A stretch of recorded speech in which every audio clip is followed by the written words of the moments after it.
Are you gonna be able to contain yourself? I'm trying so hard right now. Just start. Alright. Welcome to Kat and Jess Talk the Best. We're going to talk about IMDb's top 250 movies from April 12th, 2018. Mm-hmm. My name is Kat. And I'm Jess. And today we're talking about Beauty and the Beast. Which is an animation family fantasy film from 1991. Yeah. This movie has an 8.0 and 367,743 votes. Yeah, a lot of people have seen Beauty and the Beast. I feel like a lot more than that have seen Beauty and the Beast. They just haven't voted, I mean. Yeah. It's a pretty popular film. Yeah. It's one of Disney's best, but I'm biased. Yeah, I was going to say, I don't think it's one of Disney's best, but I like different movies. Yes. I'm biased for a lot of reasons, but... Alright, so the spoiler-free synopsis, if you have not ever seen this film, is... The film captures the fantastic journey of Belle, a bright and beautiful young woman who is taken prisoner by a hideous beast in his castle. Despite her precarious situation, Belle befriends the castle's enchanted staff, a teapot, candelabra, a mantel clock, among others, and ultimately... God, I completely butchered the spacing in that sentence. Ultimately, she learns to see beneath Beast's exterior to discover the heart and soul of a prince. Yep. Actors and directors. So, the directors, there's two directors actually for this one. It's Gary Trollsdale and Kirk Wise, and they've also, besides Beauty and the Beast, Disney film-wise, they did Hunchback of Notre Dame. Oh, that's a good one. And Atlantis. That's the first one. Yeah, that's a good one, too. Atlantis Lost Empire. Those are both kind of ones that nobody really ever talks about. No, and they're really good films, too. Yeah. I especially love Hunchback of Notre Dame. I haven't seen that in a while. It's for the soundtrack. The music and score. Was good. Great. You know, typically animated films have more than one, because there's usually a director anyways. Because there's usually the director of animation and then the director of acting. True. So that's probably what it was, is they divided it up. Yeah, there's a lot of Disney films that have two directors. So that's what it is just because it's hard for one person to oversee all of that. True. So. Yeah, I get you. So we got I did the three main actors. So Paige O'Hara, Robby Belle. As Belle. I can say the characters too. So Paige O'Hara is Belle, Robby Benson is the Beast, and Richard White is Gaston. Gaston. I know we're not talking about it right now, but I like the guy that played Gaston better in the live action than this one. Okay. Luke Evans? He's pretty gorgeous. But I like him from The Hobbit. I was waiting for the Lord of the Rings thing to come in. And he's also in Fast and Furious. He's Shaw in Fast 5. I think it is. He's very sweet. But not in that movie. He's real mean in Fast 5. Is an actual, person. Oh, okay. He's very nice. I thought you were referring to the movie. No. I was like, no. I'm not talking about the movie. I think you need to watch that movie again. No, I'm not talking about the movie. I've seen that. Okay. Alright. Ready? Yes, go to your other one. Alright, so Rotten Tomatoes. The average rating is an 8.5, so it's a little bit higher than on IMDb. But this is critic-wise, not users. Yeah, I can see that. It has a 94% on 110 critical reviews, 103 fresh, and 7 rotten.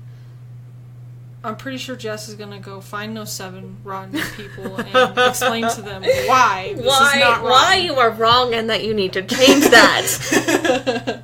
Alright, so the critics' consensus: enchanting, sweepingly romantic, and featuring plenty of wonderful musical numbers. Beauty and the Beast is one of Disney's most elegant animated offerings. I can see that. Not best, but elegant. It is very elegant.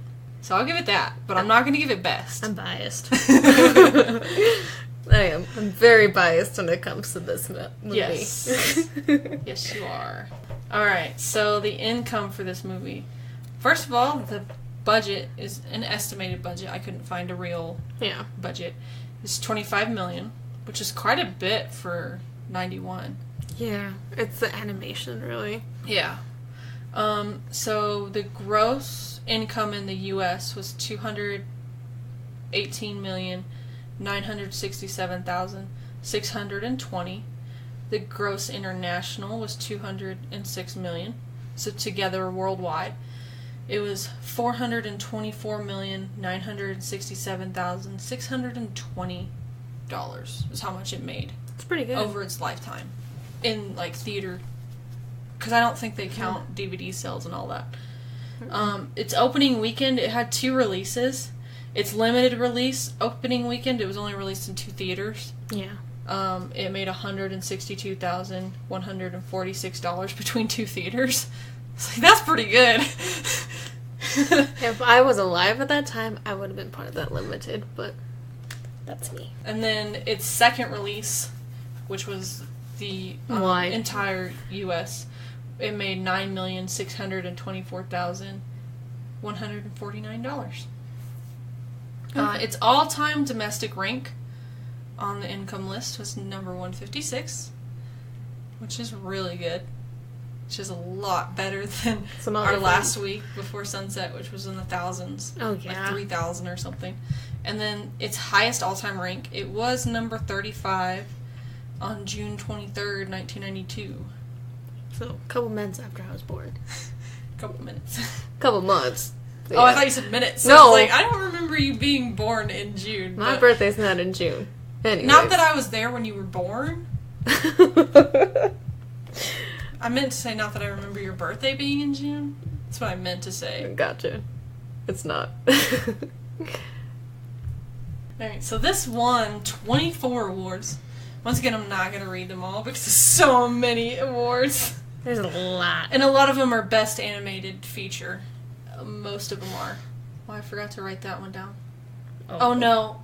Yeah, I did forget to write that one down because this is the only one that didn't say anything. Okay. So, for Oscars, it won 3 Oscars and was nominated for 4 others. The 3 Oscars that it won was Best Music, Original Song, and Original Score. Golden Globes, it won Best Original Score and Song, and also Best Motion Picture Comedy or Musical. It's the same category, comedy and musical. Yeah. It's in the same category. And it also got another nomination. The Annie Awards, it won Outstanding Individual Achievement in the Field of Animation. I wanted to point that one out because I thought that was like a very specific award. It is. Oh, the Annies? Yeah. The ASCAP Film and Television Music Awards, Most Performed Songs for a Motion Picture. I was like, that's kind of a very specific category as well. Most Performed Songs. Let's just shove everything in here we can and we'll win this award. It makes sense, though. It does. Yeah, it does. I was like, I need to do that one. Yeah. Another one that I thought was pretty interesting, DVD Exclusive Awards, Best Overall New Extra Features from the library release. So the copy that Disney sent to libraries won an award because it had all these extra features in it. That's weird. But go Beauty and the Beast? And then it won some Grammys because it does have a bunch of music in there. So much. Best Instrumental Composition written for a motion picture or for television. Best Song written specifically for a motion picture or for television. Best Pop Performance by a duo or group with vocal. Best Pop Instrumental Performance. And Best Recording for Children. Well, I mean, the Grammys, they give out awards for, like, literally things. Like, everything. I mean, there's the joke that anyone can win a Grammy. Well, yeah. That's true. Well, they won, what is that, like 5 right there? 4? 1, 2, 3, 4. 5. Oh, yeah, I missed that one. 5. Okay. And then Italian National Syndicate of Film Journalists. Best Male Dubbing. So that means they got the voices to match up, like the Italian words to match up with the animation, best. That's hard to do. Yeah. It is. Because it's even hard for them to do it now. It is. Back in the early 1990s. Yeah. That's good. And then the last one is the Young Artists Award. Outstanding Family Entertainment of the Year. I can see it. But yeah. Most of them were animation. Best animation. Okay, initial thoughts. You gotta think all the way back to the first time you ever watched it. Okay, the first time I ever watched Beauty and the Beast, I was hooked. Literally. Well, the thing is with Beauty and the Beast, I can relate so well to Belle. That's probably why I like it so much. And you would think that I would say the same. Well, no, I was simple when I was little. I watched this when I was little, and there wasn't a Disney princess with brown hair before, and who loved to read. She was the first one. Yeah. And so... That's why I'm saying you would think I'd say the same. You would, but you're not into princess stuff. No, my favorite when I was growing up was Nala. Lion King. Not... But Lion King also came out the year I was born, too. So... Yeah, so... I remember just being hooked by, like, just Belle, first of all, and then just, like, music. It's great. Like, it's just... Most of the film has music in it. I think there's maybe, like, 5 minutes there's no music at all. So... Yeah. I love this movie, but... like I said, I'm a bit biased when it comes to this movie. You can't see it, but I have a Beast shirt on, and I have my hair like Belle. Yeah, she does. Let's see. She walked in and I was like, I saw her shirt. And then she was walking in and I closed the door and I turned around and I was like, oh look, you did your hair too. I have my hair like Belle's with the ribbon and everything. Yep. Big Beauty and the Beast fan here. Yep. I was excited to finally watch this. I was like, yes, it's on the list. We can do it. We do have another friend that likes Beauty and the Beast a lot. Dana likes Beauty and the Beast a lot. Yeah. So is Paula. I don't really know what her thoughts are on it. I don't know what either of their thoughts are on it. It's not my favorite. I've seen it a few times growing up. I don't remember my initial thoughts on it because I was real little. Yeah, that's true. When I first saw it, like, I probably don't even remember the first time I saw it. I mean, I know I've seen it, but other than that, I don't really know. I like it, but it's not my favorite. It's understandable. I get it. I do. There's plenty that I like that I would rather watch. Like, if you gave me a list of Disney movies and I had to pick the one I wanted to watch, that would not be it. And me, it would be. Unless Aladdin was on there, then I'd have a really tough time. No, I'm talking about all of them. List of every Disney movie. This is why we're having the Disney one. It'd still be between Beauty and the Beast and Aladdin for me. Yeah. But, you know, those are my favorites. Yeah. Just how it is. Yeah. I mean, I like it, but it's just, like I said, it's not my favorite. Yeah. So. I understand. I do. I get you. Spoiler alert! Spoiler alert! Spoiler alert! Spoiler alert! Spoiler alert! Spoiler alert! Alright, that was your warning. If you haven't watched the film yet, then stop listening here. And what are you doing? Because this is a Disney film. Like, why haven't you watched it? If you haven't watched this film, you're living in a closet or have never, like, turned on the TV or, like, turned on, like, ABC Family, which is now Freeform, because that's always showing, or Disney Channel shows it a bunch. So. I think they actually, Disney streaming service has it now, if it's up and running. I think so. I'm not sure, but... They have Disney Now, but I don't know if that's their streaming service or not. That's how I watch Raven's Home. But that's because I'm a child. Alright, so we'll get into the movie now. Okay, so... This is spoilers, in case you didn't hear the warning. Completely and utter spoilers. So, this is, starts out, with a prologue. Once upon a time, you know, in the castle. So there's a prince in a castle. He's spoiled and unkind. Spoiled and unkind. And one night, this beggar woman comes to the door. And she's wanting shelter from the cold, and she's trying to offer him a rose as I payment. I wrote down stellar. I didn't put the cross in the T for shelter. I completely misspelled that word. I was just writing super fast, but continue. I wrote this before, like, the movie even started. Yeah, she was writing everything. I was like, are you already writing the notes down? I've seen this a lot. Anyways, so the prince, of course, he's like, really a rose. So he refuses her, and she offers it again, saying, don't be deceived by appearances, for beauty is found within. And so he, dismisses her again, and then she turns into this beautiful enchantress. And he's like, oh no, I'm so sorry, begging for forgiveness. Mm-hmm. And she's like, nope. So she turns him into this, what was it, horrible, ugly beast or something. Yeah, that's what they said. And you're like, well, he's not really that ugly. I don't think he's ugly, but I love the beast.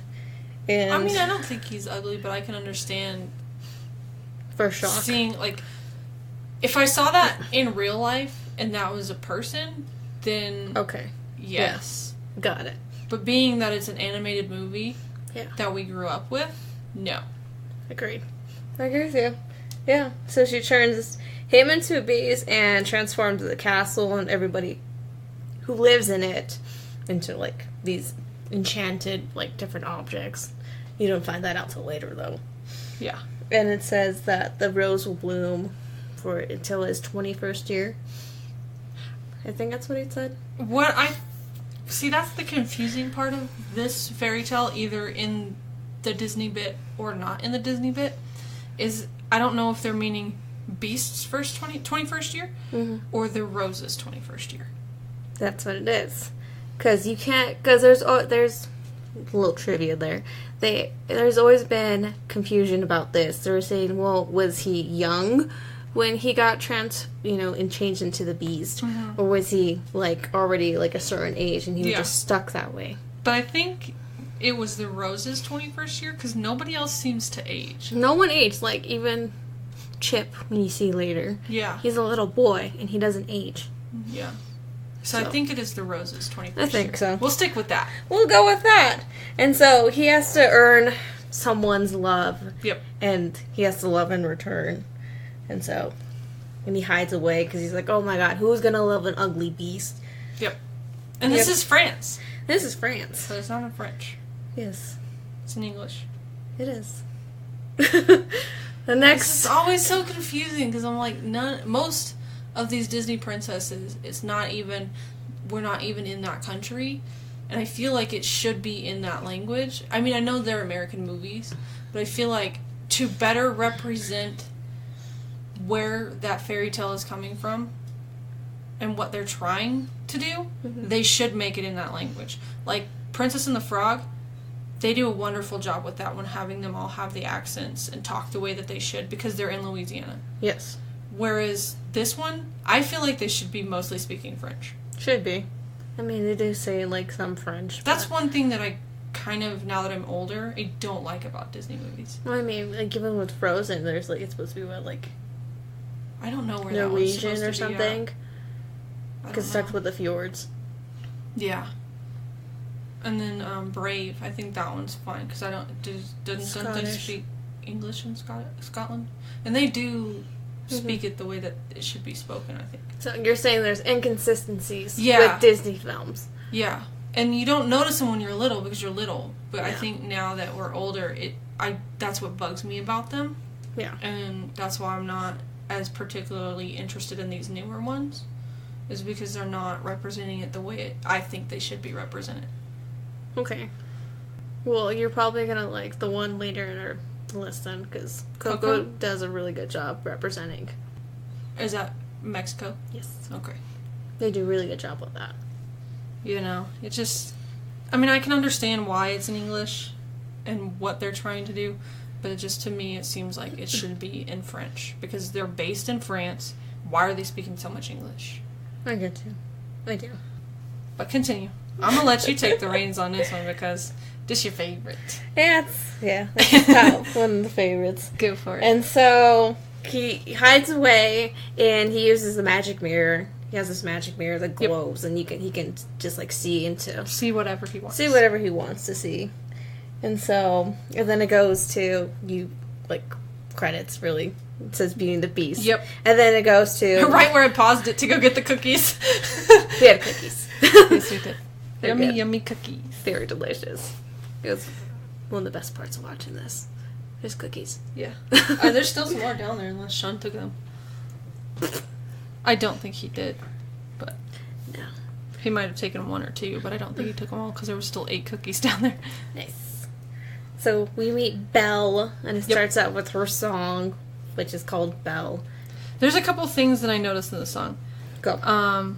You call this bacon? I never noticed that somebody was singing that. Like, somebody sang that in that song. I never noticed that before in the multiple times I've seen any Beauty and the Beast anything. Never noticed that. It's in all of them. That's what you were telling me, and I was just like, what? It's in all of them. And then also, Le Pew? Is that his name? LeFou. Oh, yeah, because I always thought his name was The Fool. That's what it's based off. Okay. Yeah. So he's carrying around something that I guess Gaston killed. It's a sack full of, dead animals, yeah. Okay. I thought it was an animal, just one animal that he was carrying around. No, it's multiple. And I was going to be like, what in the world kind of animal is that? Because it has, the body of a cow and antlers and then the tail of a raccoon. Yeah, so I was so confused as to what kind of friggin' animal that was. But now that you've said it's a sack of animal skins, I'm like, oh, okay, that's better. It's a bunch of animals in there. Yeah, so there's Belle. You get to see her, then you meet Gaston. Yep. Gaston's and completely, utterly just wants to marry Belle and have... She's the prettiest. Because she's the prettiest one in town, and he's the prettiest one in town, too, and he just wants the best. And I mean, I wouldn't consider him pretty. I wouldn't You got either. a butt chin. Agreed. I don't like the butt chins. No, and he's arrogant. Gaston is... He's actually one of the scariest Disney villains for me, because he's very realistic. Yeah. It's true. I think the best Disney villain is Oogie Boogie. Of course. But... That's I mean, I never really considered Gaston a villain until you said that just now. I was like, eh. He's a villain. Just because he doesn't do as much as everybody else. Like, he doesn't do anything like Maleficent. He doesn't do anything like Hades. Yeah, but the thing is, he doesn't have magical powers. Yeah. He just does it all on his own. He's an arrogant man who wants what he wants. Yeah. And he's going to do whatever he could do whatever it takes to get what he wants. And that's very realistic. Yeah. And kind of scary. I guess he's kind of like Clayton. Because Clayton is really realistic, too. In Tarzan. Yeah, you're right. I can see that. And like Frollo and Hunchback of Notre Dame. Because I have always considered Clayton a villain. Yeah. But I never really considered Gaston a villain. You have to think about it. Yeah. Slam around. Beauty and the Beast expert here.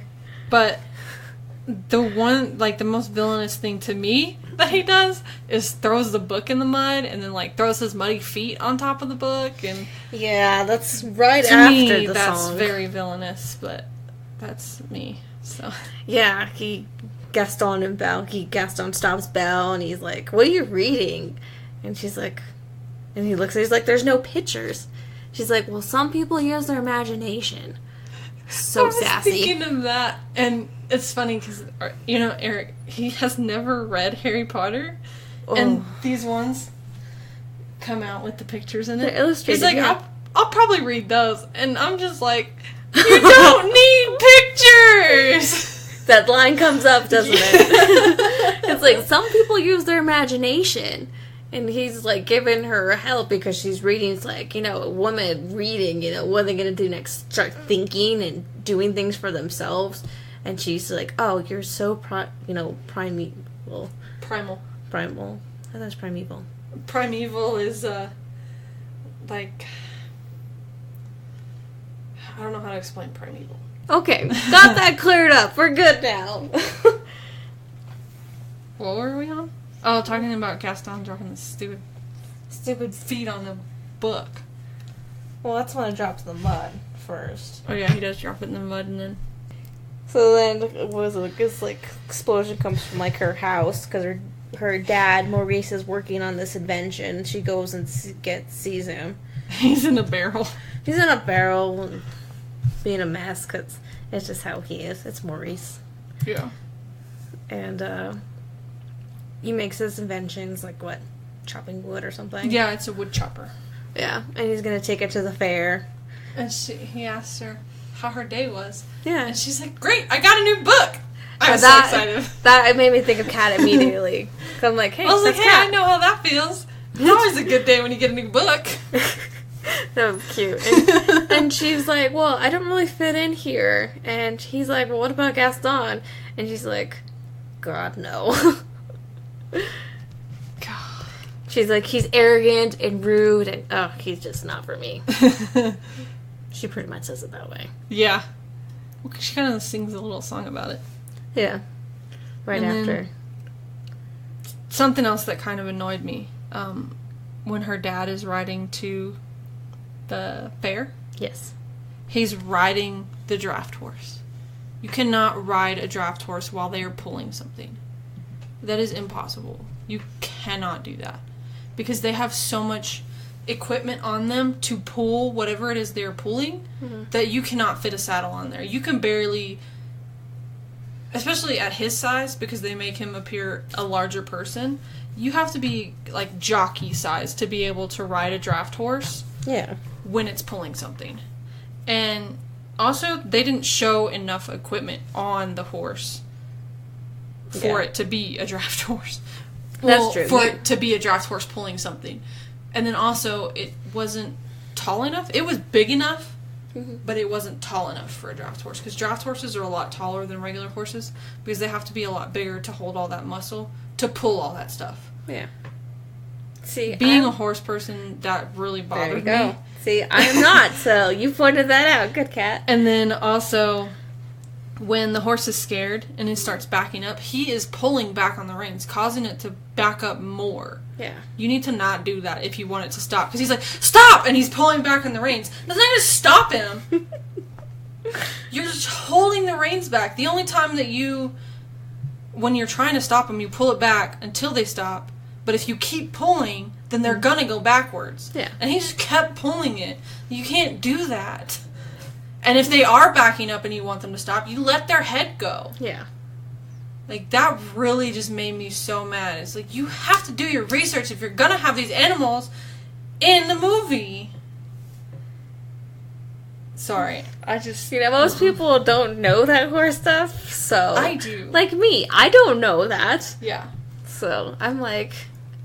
Okay. No. I feel like he should have been riding, on, the cart part. Yeah, he should have been riding on the cart. That's what I thought, but...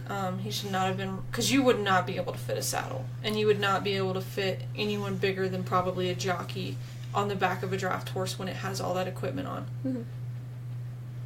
But I wrote that down and I was like, nope, that's wrong. That's wrong. She's got all fired up about it. Okay, I didn't know about that. Well, I learned something. Thanks, Kat. Yep. I didn't know that. So, let's see, because... He's in the forest at this point.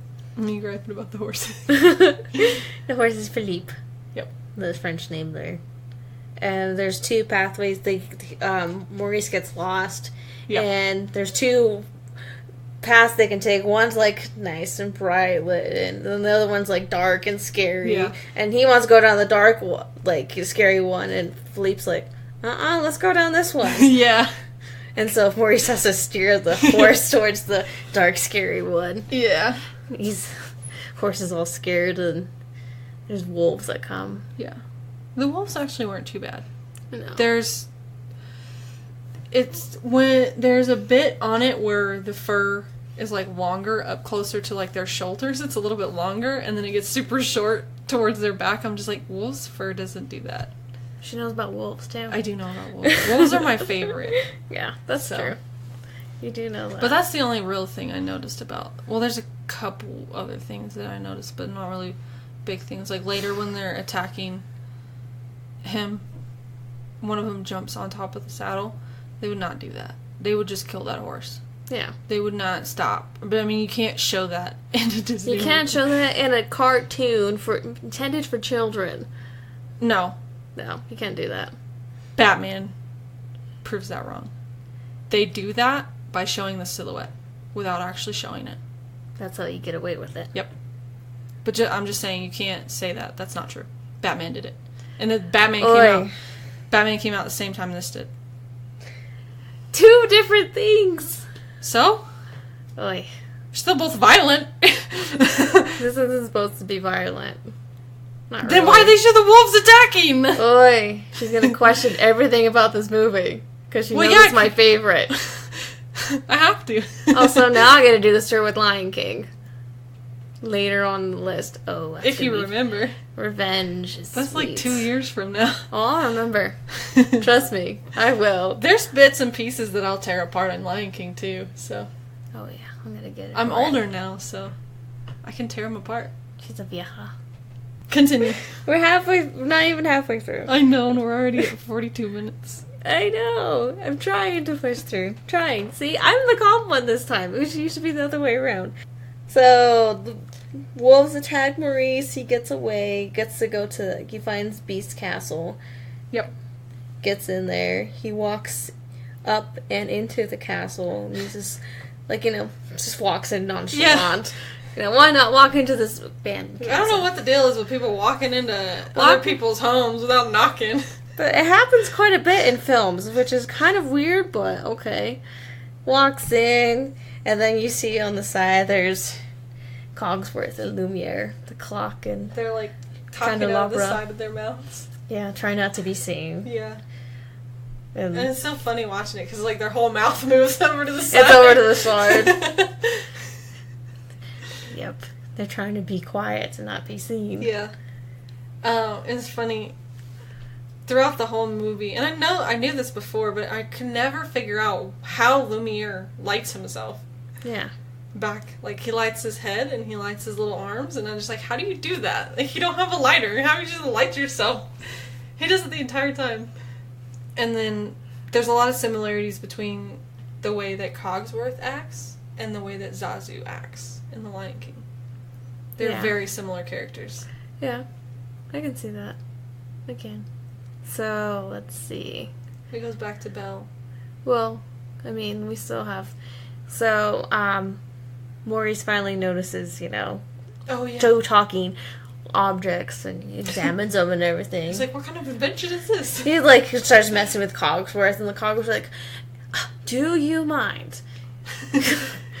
Close that. That's just... That whole scene there is what reminded me of Zazu. Yeah, I can see that. It was like he acts so much like Zazu in that scene. Which I guess technically Zazu acts like him Cogsworth, yeah. because Zazu came out, Lion King came out afterwards, and Zazu's in Lion King. Yep. So yeah. But they're just so similar. And so, Maurice starts with, sneezing and everything, so Lumiere leads him to, the chair, the master's chair, and sits in the chair, and Cogsworth's freaking out because the beast is gonna come, and the beast does come, and just scares him, and he's yells at him, he's like, you're trespassing, you shouldn't be here at all, and he's drags him to the dungeon. Then it goes back to Belle. And I liked the little peephole invention. Oh, yeah. That was good. That was really cool. Yeah, because Gaston's outside her house with a bunch of people. He's like, well, welcome to my wedding, but I need to go propose to the girl first. And so... Yeah. I'm like, oh, God. That is full of yourself. Yeah. Gosh. I hate Gaston. He's so annoying. I do, too. I really do. I just don't like people like him. That's why he's so realistic. Because there's people like him. Yeah. Yeah. Crazy. The people thing. When she sees him there. Yeah. And she tricks... He's, trying to get her to marry him and stuff. He puts his feet, his muddy, dirty, nasty feet, on the book. On her book. I'd be so mad. I'd get out of my house right now. putting your feet on my book. Yeah, I mean, she tricks him finally out of the house. Yeah, she does trick him out of the house, and he falls in the little mud puddle, and you get your hidden Mickey. Yep, hidden Mickey. That's right. She caught it before I did. Yeah, I did. Because it showed it, and I was, like, looking at it. I was like, hey, that looks like Mickey Mouse's pants. Mickey Mouse's pants. Yep, and it does. It goes back to it, and she saw it. She's like, oh, yeah, that's the hidden Mickey. It's one. Yep, hidden Mickey there. And then he's, like, mad. He's like, well, I'll find a way to get Belle to marry me. And then Philippe finds his way back. Yeah. Which I don't really know if horses have that cognitive ability of being able to find where they came from. I don't know about that. I don't know either, but every one I've seen, they always come back. So I don't really know. That'd take a more knowledgeable horse person than me. I know enough about them to know certain things, but that is not something I know. True. Like dogs and cats, yes, they can do that. They can find their way back to their home. But I don't know if horses can do that. Yeah. True. I just thought it was interesting that he made his way back. Yeah. Even with the invention, too. Yeah. So she, like, gets all of that off and just rides the horse back. She's like, show me where you came. Mm-hmm. And so which I for sure don't know. They would not be able to do that. You got there once. There's no way that horse can get back. That is not a dog. I don't even think a dog would be able to do that. Yeah. Yeah, so he takes her back to the castle. And she goes in looking for her papa, as she calls him. And Lumiere's like, oh, it's a girl. This is the one that could break the spell. And gets all excited and pretty much leads her to Incognito. Incognito to the tower where Maurice is at. And yeah. Belle sees that he's all locked up in a little cell. And she's like, well, what happened to you? And then the beast comes and scares her. And yep. She offers to take her father's place because her father is sick and needs to go home. Yes. And the beast is like, you would do that? It's like, what? You would do that? He's so shocked that somebody's going to sacrifice themselves to save somebody else. Yes, he learns. That's called being a person. That you love somebody enough to do that? Yeah. Yeah, he didn't know that. I guess not. So she takes her father's place. And the beast is like pretty much throws Maurice out and like puts him in like this kind of like weird bug carriage, I guess. I know it looks kind of crawls like a bug. Yeah, I think it was meant to be. It was like the horses were transformed into the carriage. Yeah, I can see that. Yeah. And Lumiere like talks to the beast. He's like, she's gonna be here a lot. Why don't you give her like a better room? Yeah. Be nice. And he goes up and she's crying. She's like, you didn't even let me say goodbye. And then he feels bad, so he's like, all right, I'll give her a room. And he tells her he's leading her to her room. And before he does that, she says something. I don't remember what she says because I was writing something else down. Then he goes, well, do you want to stay here in the dungeon? He's like, well, do you want to stay here? No. I thought that was funny. So much sass between those two. Yeah. I like it. Yeah. Leads her to her room. As he's going there, he's telling her not to go to the West Wing. And she asks why. And he's like, it's forbidden. And what I said when we were watching it, I'm like, if he had just told her what was there, it wouldn't have been a problem. If he had just told her it's a room I wrecked because I get pissy, she wouldn't go up there. It would be fine. But no, you had to keep it a secret, so she got curious. Yep. Then it goes back to Gaston, and they're saying LeFou is singing a song about Gaston, and he does this little spitting thing, and there's a 10, 10, 9.8, 10. I thought that was funny. Yeah, that's true. The Gaston song. Yeah. Gaston plots to thinks up a plan because Maurice comes in after the song and is like, Belle's locked in a dungeon, Belle's locked away with a beast. Yeah. And no one helps him, and Gaston gets the idea to to get Belle to marry him, he'll just lock up Maurice in an asylum. And the only way she can free him is if she marries Gaston. Yeah. That's his plan. Yep, let's see. Oh, some of the stuff in the house, in the castle, some of it has faces. Some doesn't. And some doesn't. I was like... Some of them are actual people and some aren't. Yeah. There's animated. Like the plates, those are not people. They don't have faces. Yes. But all the cups, I was like, that's a lot of kids. That's what I was thinking too. Like, that is a lot of kids. There's a ton of them in there. Unless that's all everybody else's kids, like all the other servants. And they're all turned into cups. Yeah. That makes sense. Yeah. Because Chip is the only one that she interacts with. That's true. Well, she says your brothers and sisters. That's too, true. In one part. But that's later. Yeah. Because after, let's see. So after, they come back to the castle, they're getting ready for dinner, and Belle's like, well, I'm not going to go eat with him. Yeah. And so he storms up there and just they have this yelling match, like, right up between the two doors, which I thought was always funny. Yeah, and they have this whole little fight. There's some funny scenes, funny quotes in there, too. I wrote one down that we'll talk about later for favorite lines. Yeah, me too. I have 3, I think, for favorite lines. I have more, but that's me. And then, so he's like, well, if she's not going to eat, she can't eat it all, and storms off to his West Wing, and they make sure that she doesn't leave. But then she sneaks out anyways, because Lumiere is supposed to watch. But him and Babette, which is the feather duster, were... Getting it on behind the curtain, I guess. But I don't know how that works between a candle and a feather duster. Candelabra, I don't know. Never mind. And so she sneaks down to the kitchen, and she's like, oh, we'll get you something, but we're going to sing a song, too. Well, the oven is griping. Yeah. It's like I slave away all day, and nothing, even eat it, and...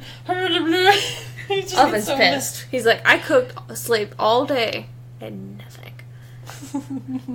That sounds like something like, an oven would say.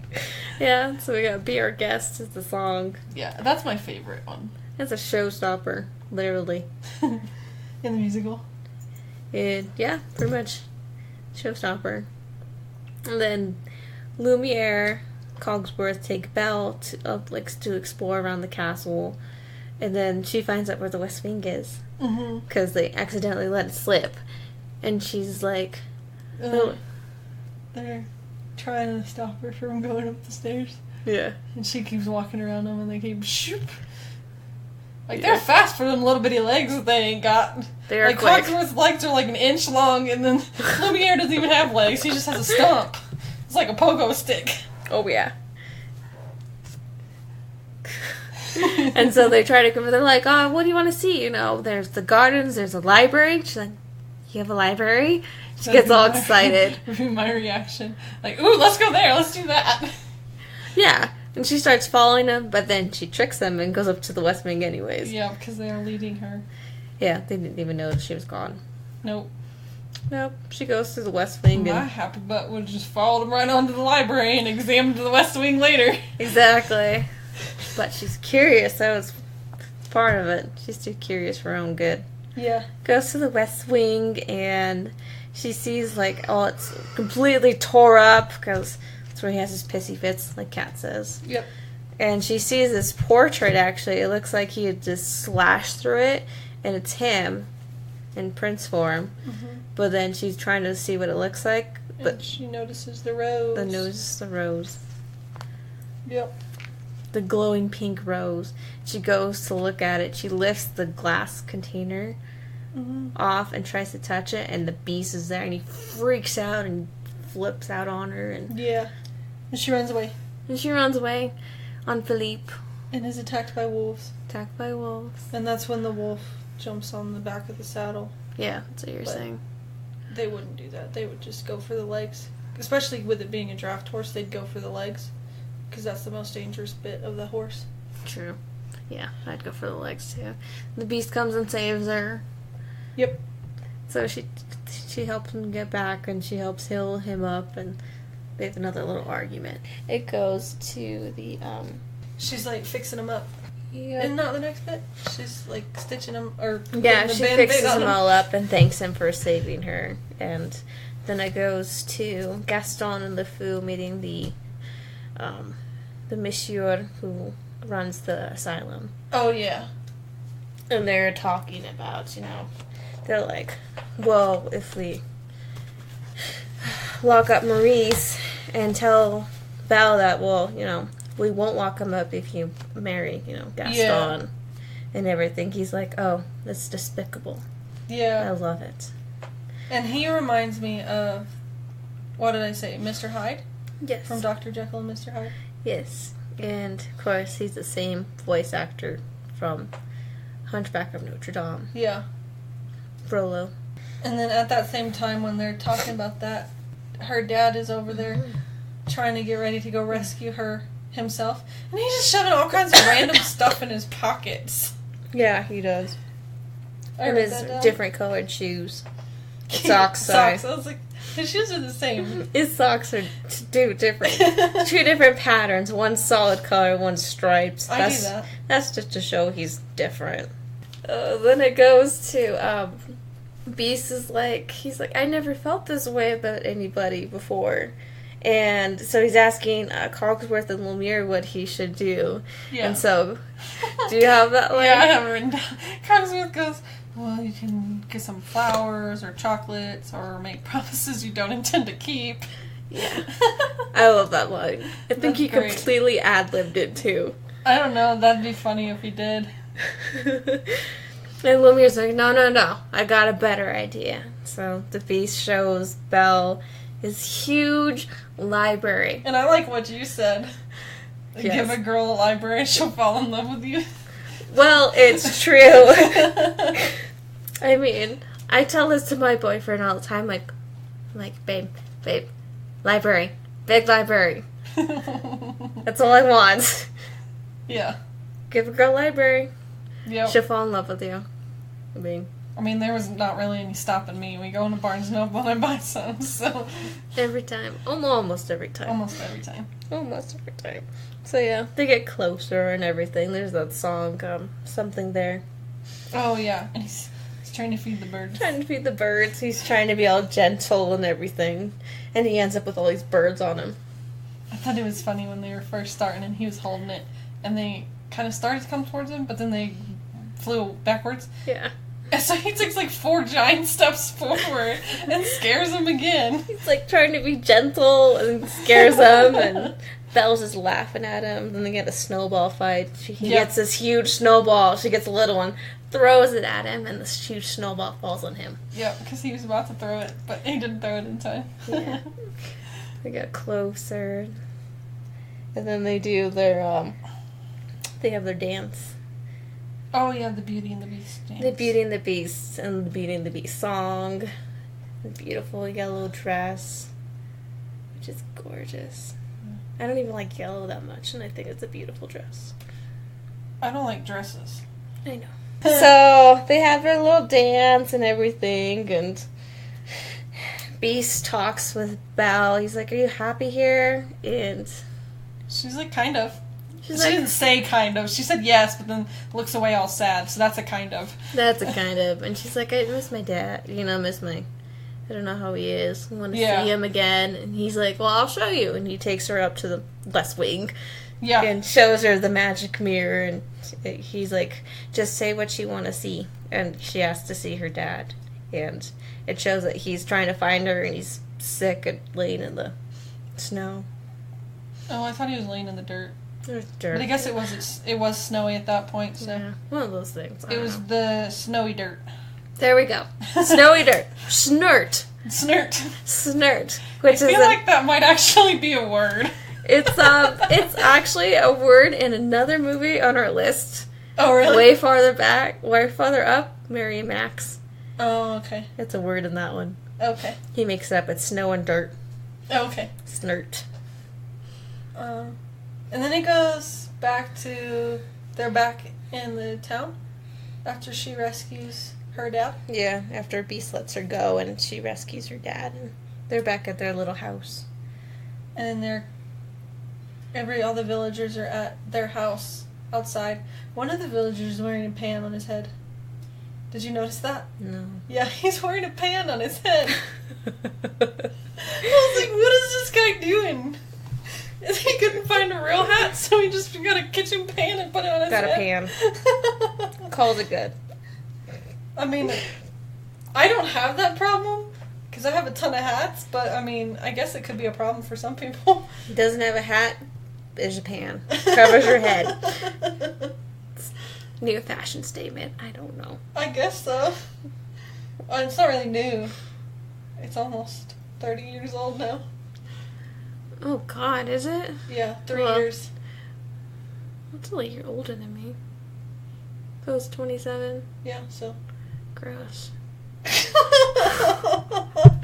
Oh, thanks, Kat. I feel old now. Where are we at? So we're at Belle's house and with the mom's villager and house. The pot Yeah. on his head. Yeah, and Chip's there too. Chip snuck Yeah. away. Chip. He's so cute. He is. He snuck away and asked Belle's like, why did you You leave? don't like us anymore. That is such a little kid answer. It's such a little kid question. Yeah. It's like, I've heard that so many times. I work with kids, so I hear all the time. Yeah. All the time. And the big old mob comes in, like the food's just riling them all up. Yep. And they're gonna go after the beast because Belle proves that her dad's not crazy, Yep. which endangers the beast. Yeah, because he told her to keep the magic mirror. And so big old mob goes to the castle and Mm-hmm. big old fight breaks out. The enchanted objects and Yeah, that's a funny fight. Yeah, it is. That's a really good Disney fight, I think. I agree. I think that's one of the best ones. Yeah, I can see that because there's like. I think.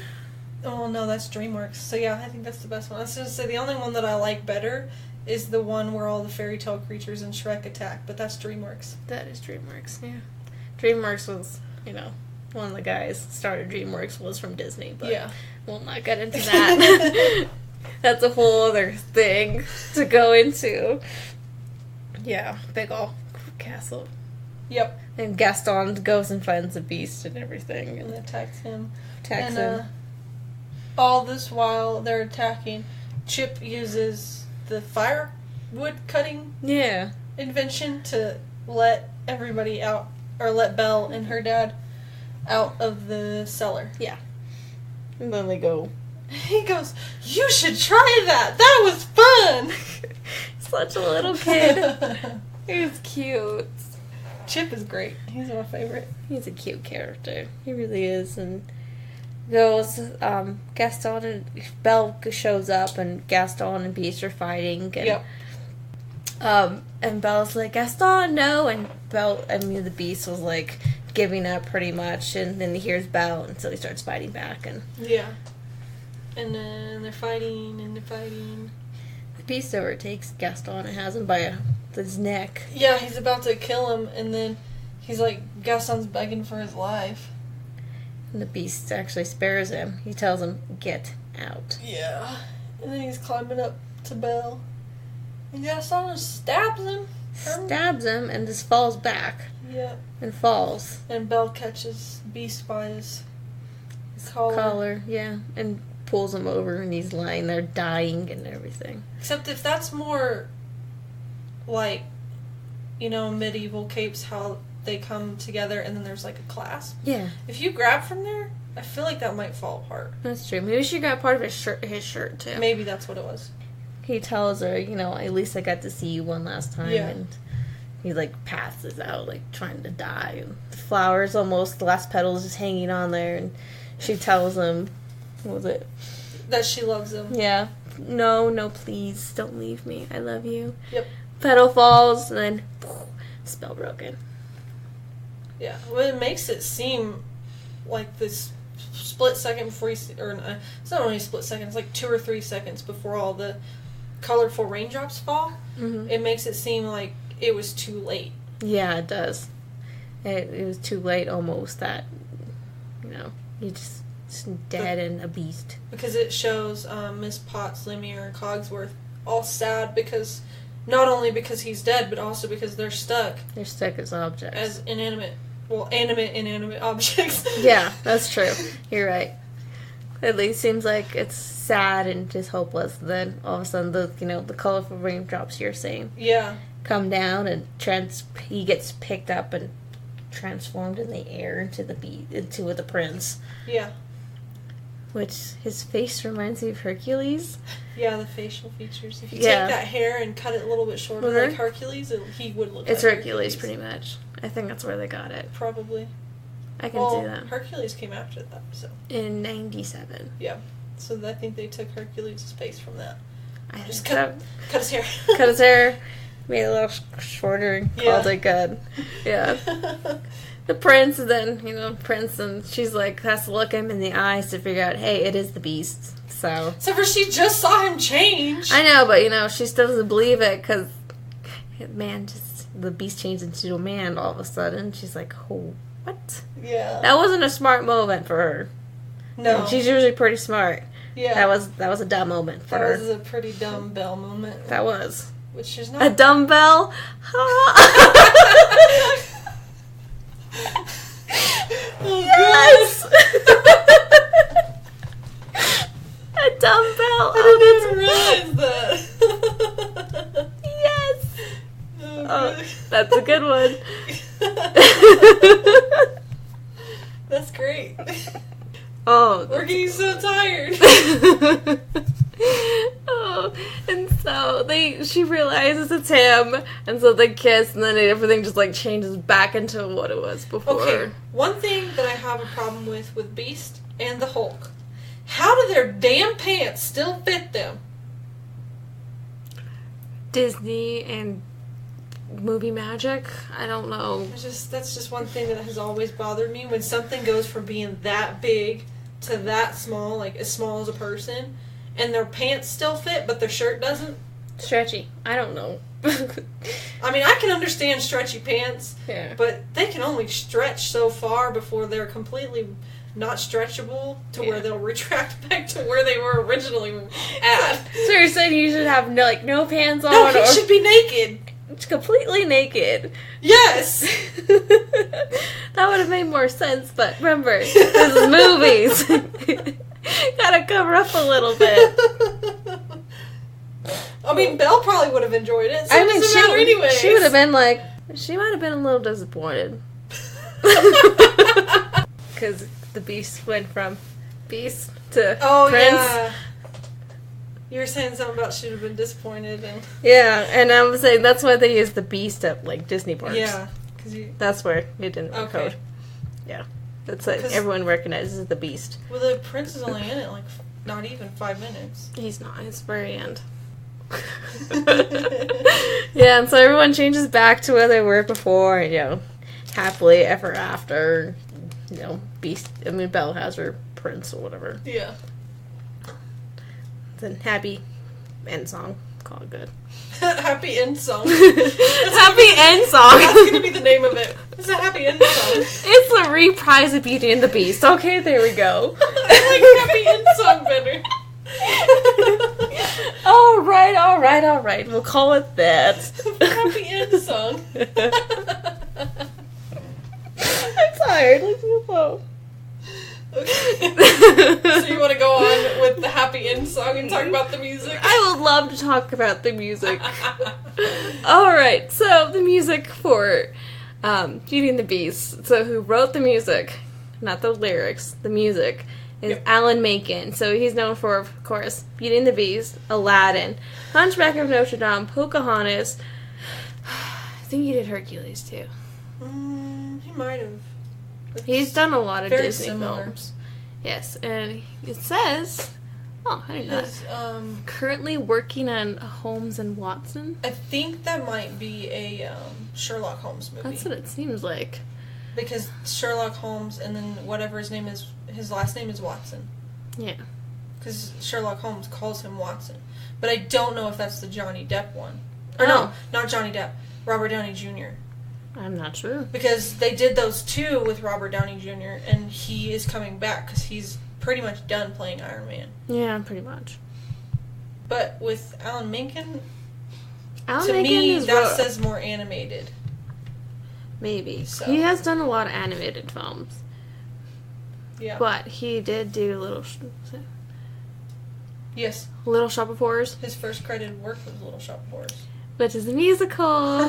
Kat actually likes that one. I do like that one. One of the very few musicals she likes. Yep. And Alan Menken has won, yeah, that's about right, 8 Oscars. Yep. 43 other awards and 77 nominations. And then, of course, his Little Shop of Horrors. Yeah. And of I course, scrolled back, and that's his first credit. That's true. the first thing he was credited on. And even though technically in this one it wasn't credited. It says uncredited. So it doesn't say it like in the. He wrote the musical score yeah. for it. No, we all know this. I know he did, but it wasn't like in the credits of the movie. He didn't get his name put in there. That's what they mean uncredited. Like, yeah. It's not that he didn't do it. That's what they mean. Yeah, Alan Menken, and the one who wrote the lyrics was Howard Ashman. Yeah. I didn't write that down. Yeah, Howard Ashman is, he wrote all the lyrics. Him and Menken teamed up for the longest time. And then Howard died. Oh. Yeah. That makes me sad. Because Howard Ashman was actually a big influence in this movie. He was an executive producer. Oh, okay. So he had his hands. He gave them the idea of making the objects enchanted. Oh, okay, that's cool. That was his idea. So, that's really cool.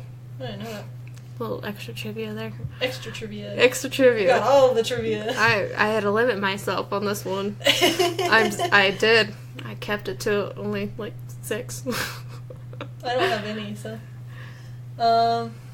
So this comparison bit is going to probably be quite long because there's a lot of Beauty and the Beast comparison. You want to start with the musical? Because you've seen that quite a few times. I have seen the musical. I've seen a local production of it, and I've seen a traveling tour of it. Okay. And both were great. With the musical, they added some songs to it. They added a really funny song for Gaston. It's called Me.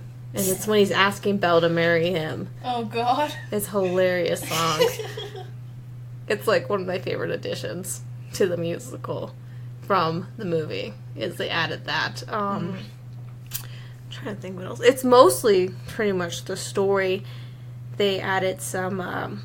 you said it was 3 songs? They added a couple songs, so they added... and Human Again was originally supposed to be in the cartoon, but they cut it because they felt it was dragging too long. So Human Again's in the musical. Me, they added at least 5 more songs. Dang, that's a lot. It's about a 2.5 hour musical. Oh, okay, so it just makes it a little bit longer. Yeah, it's pretty much Beauty and the Beast. They just added more songs to it. Oh, okay. Same story, not much different except for more songs. Yeah. Once Upon a Time, I like what they did with that. I didn't get to watch that. The only thing I don't like about the Beauty and the Beast in Once Upon a Time is the actress that plays Belle. Mm-hmm. She just, for some reason, she annoys me. I don't know why.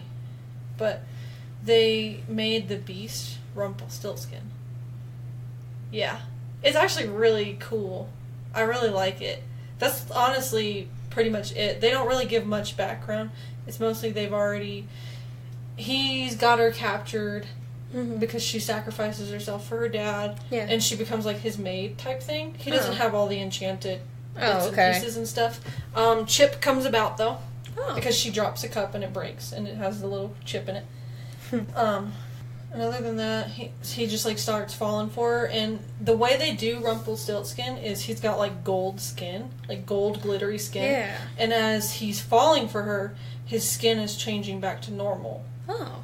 Back to human. That's cool. And then from there, it's basically a married couple. Oh.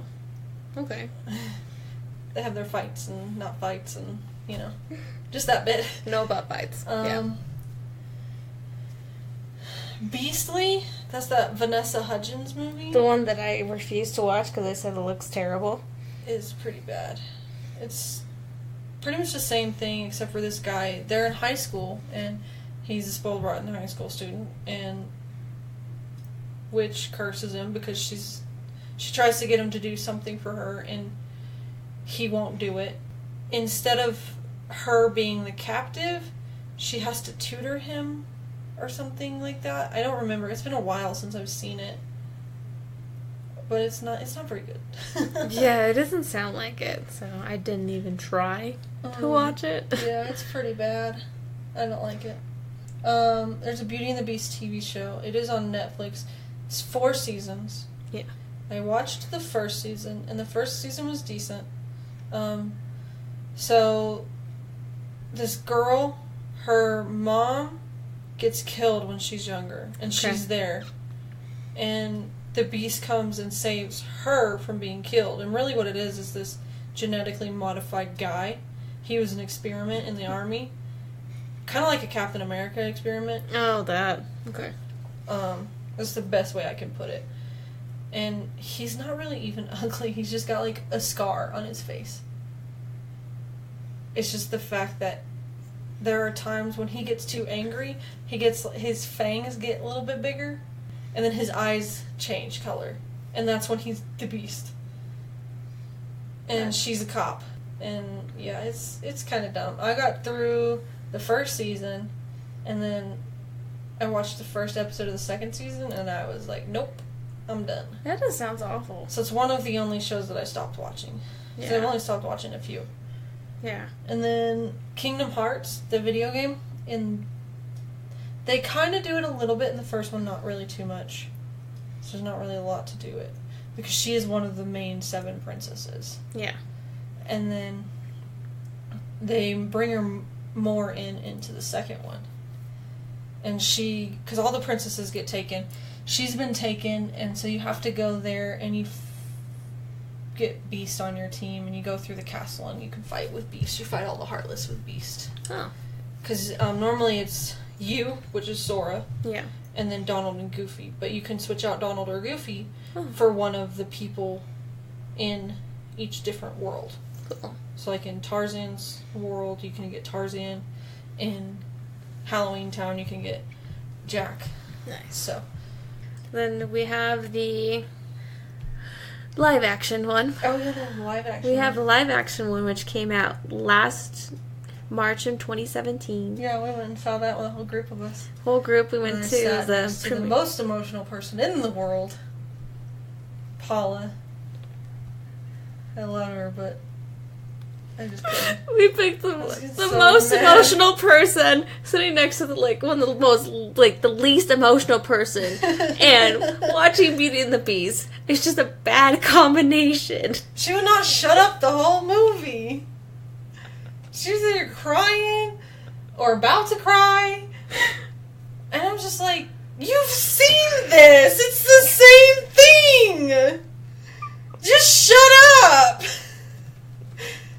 And she knows, because I told her afterwards. I was like, you're so annoying to watch movies with. I'm never sitting next to you at a movie again. Oh my god, that was funny. We knew it was going to be funny to watch, and it was. So that one has Emma Watson as Belle, and Dan Stevens as the Beast. Which I don't know how she was able to look at him in that weird motion capture suit that he had to wear. It was really weird. Because it was a big, puffy, white suit with the motion capture dots on it. Yeah. And he even had a little hat, too. Yeah, she probably laughed at him really, really hard the first time, got all of her giggles out, and then she's like, okay, let's do this. God. Yeah, that one, they added more. They changed some things, too. Like, Belle's the inventor now, and her dad's, an artist. Yeah. And I don't remember a lot of the differences, because I haven't seen it since we went and watched it.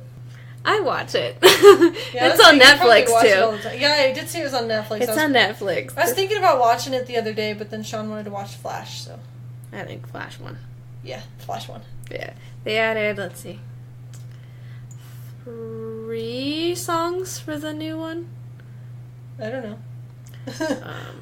How Does a Moment Last Forever, Days in the Sun, Evermore. Oh, okay. 3. thought it was pretty much the same, so. Yeah, they added that. They added more background. You finally learn what happened to Belle's mother. Oh, yeah. They do. You learn that. You learn what happened. You also kind of get that as an answer in Once Upon a Time, though, too. What's that answer? The troll war. There's a troll war. Okay. That happens, and she was a fighter in the troll war, and her, or something like that. Yeah. I can't remember exactly, but something about the troll war, and she died in that. Oh, okay. Because in the spoiler, in the live action one, she dies of the plague. Yeah. Yeah. Which makes a lot of sense. That does make sense. What time period? Yeah. It makes complete sense because there's the doctor's mask and everything with the, the really long nose and what else do we learn? That was the big one. We learned about Belle's mother. I think they did really good casting in that one. I think everybody did a really good job. When I first heard Emma Watson was going to be Belle, I was so excited. Especially, I think she did fantastic as Belle. Yeah. She does a good job and everything. She's a great role model. That's probably why she wanted to do this so badly, because Belle's a great role model, so is Hermione. So it's like combined. Yeah. Mind blown. For me, it was a mind blown. She did a good job. Yeah. But again, Hermione's one of my favorite characters in Harry Potter, and then Belle's one of my favorites too. I like Tonks. Tonks is good. And then, well, let's see. Do you know the fairy tale very well? And I haven't read that other book over there either. Oh yeah, I haven't either. The fairy tale, it adds that, in the cartoon, it just shows that Belle's like an only child.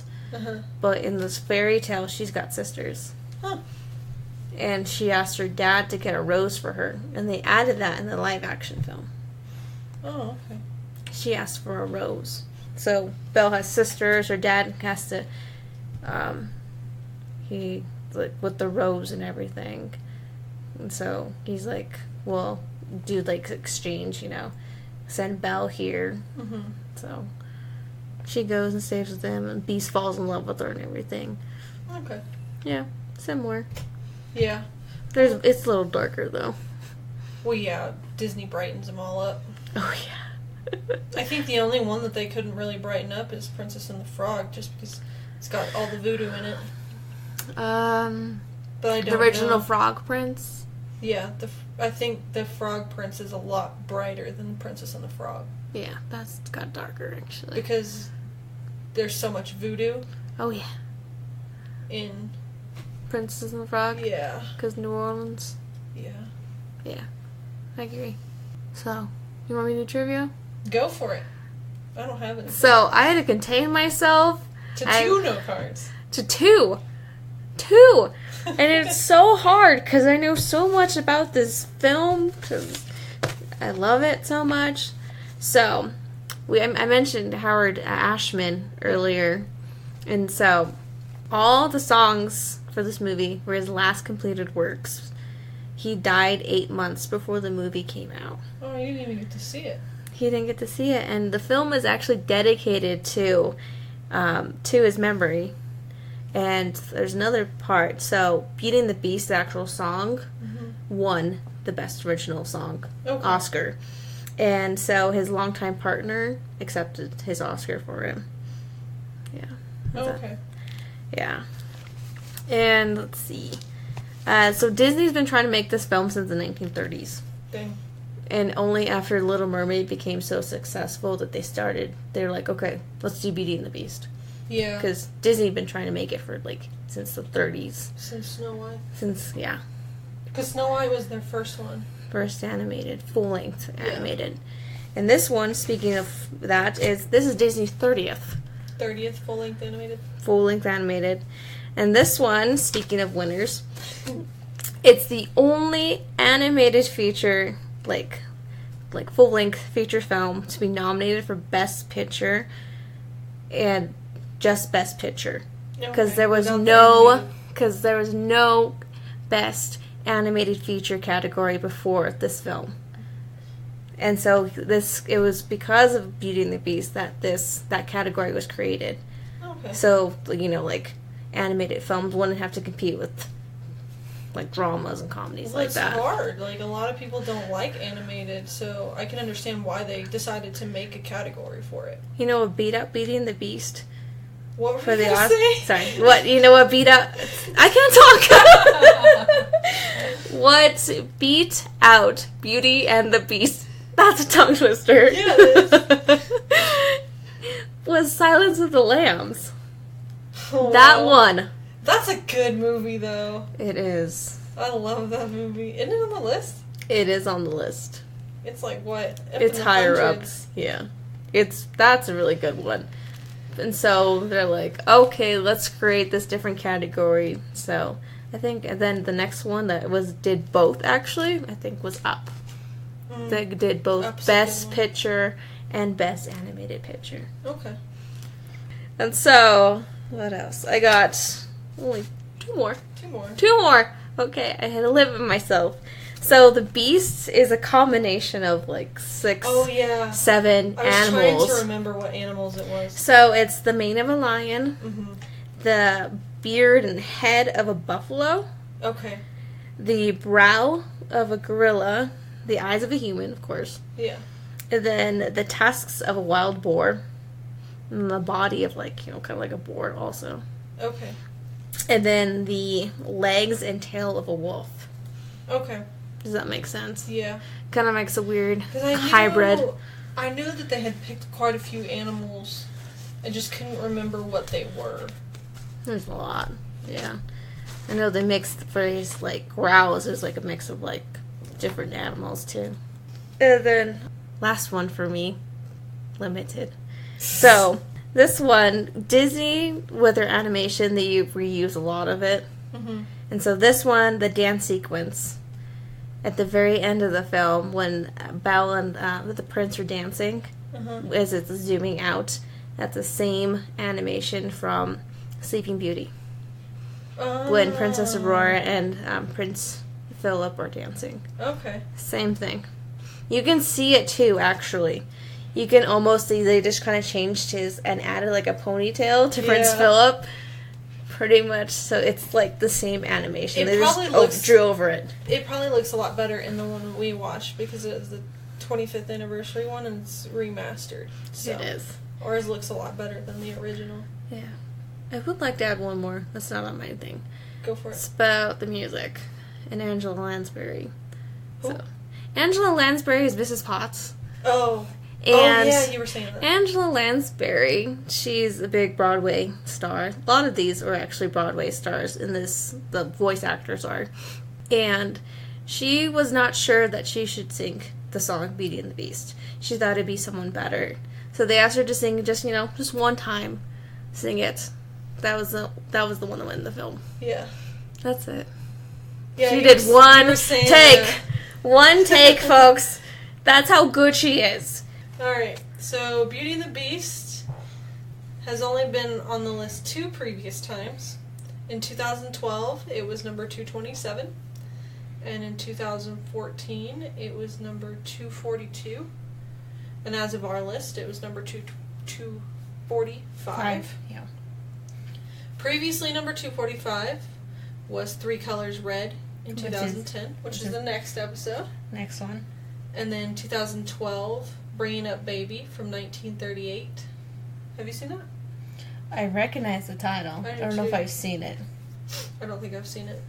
2014 list, Rope from 1948.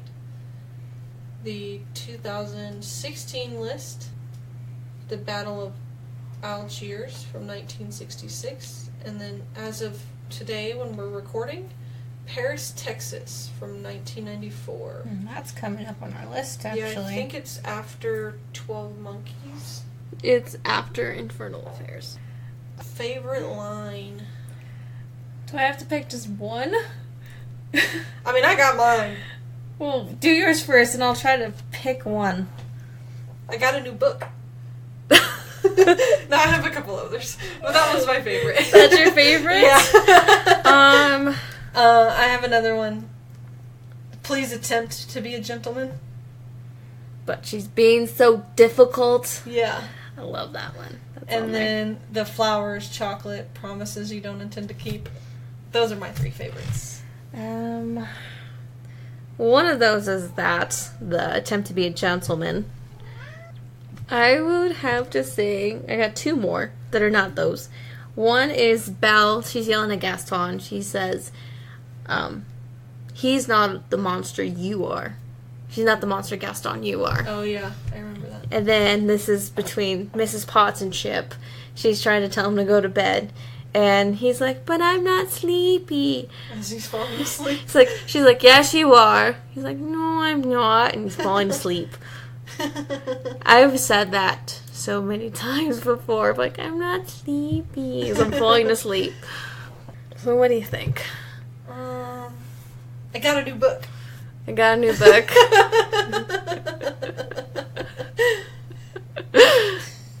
It's a good one. I love that, because that just is like, that's the best day ever, you get a new book. It's like, I got a new book. That fits Belle, though. It really does. It does. Okay, let's go with that one. We're going with that one? Okay. We're going with that one. Let me write that down. Got a new book. What's next? Our rating. Our rating. You know what I would say. Mine's high. Yours is like, what, a 10? Mine is a 9. Oh. She's surprised. I say 9 because I will admit it's not perfect. It's not.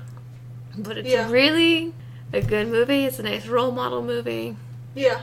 For little girls, especially for me when I was little. You know, she's like one of the few Disney princesses who's intelligent and, well, not some of them are. I mean, Mulan, but that was later. Yeah, Mulan was later. Mulan's later. But, like, for me, she's got brown hair. How many Disney princesses have brown hair? At that point, Snow White had black hair. Yes. Everyone else was blonde, Yeah, except Ariel. Ariel had red hair. Cinderella and Aurora Blonde hair. were blonde. Brown. There hasn't really been another one with brown hair. Nope, that's the first one. First one. And she's a nerd.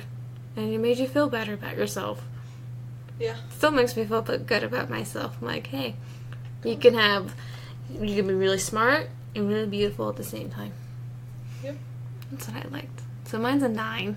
9 is the same as everybody else's. She gives it an 8? Yup. That's nice of her. She agrees with everybody, so it's an 8. Yeah. Because the only things that I really had a problem with is the horse. The horse stuff, yeah. And then the fur on the wolves. Oh, yeah. Is it. Okay, that makes sense. That does. Just the rest of it, that's like half a point worth. The horse stuff and the wolf. The other 1.5 is just the story. Well, I guess the other half there is the story, and then the other 1 is the fact that it's not really in French the way I believe it should be. Got it.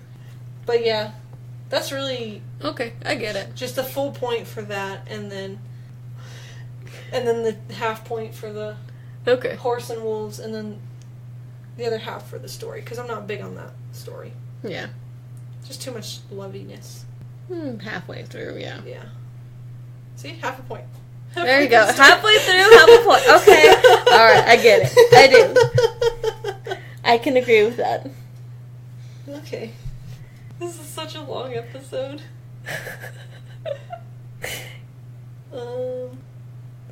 Next time is 3 Colors Red. 3 Colors Red. 1994. And that is a trilogy, and it's the third in a trilogy. Third in a trilogy. What are the first 2 called? 3 colors blue and 3 colors white. It represents the French flag. Okay, and they're all in French. Except for the second one has 2 languages? 3 colors white has French and Polish. Okay. You can't really tell, with the subtitles, you can't. Yeah. You can hear it, though. Yeah. So, where to find us? You can find us on Twitter, Cat and Jess Talk the Best. Facebook, Cat and Jess Talk the Best. Our email, if you want to email us, it's catandjesstalkthebest250@gmail. We have our websites, catandjesstalkthebest.podbean.com. Yep, and the show is pretty much everywhere at this point now. iTunes, Google Play, Stitcher, all the little podcast places that you may listen to. YouTube. Still currently pending on Spotify, but we will get there. Yep. Also, you can leave us reviews on iTunes. I think Stitcher has a review thing. I don't know. Google Play does not. I know that. Okay. You can leave comments on any of the episodes. You can send us an email if you have any comments or concerns. Like us on Facebook and Twitter. Or follow us on Twitter, like us on Facebook. Share our page so we get more followers. Yeah, if you enjoy the show, share it. Our opening music is by Audio Binger. You can find him on Facebook and YouTube. And he has a website. You can download his music. That's true. And, It's got some good stuff on there. Yeah. I think we're done. Alright. So we'll see you around. Bye. She has a porg. I do have a porg. He's so cute.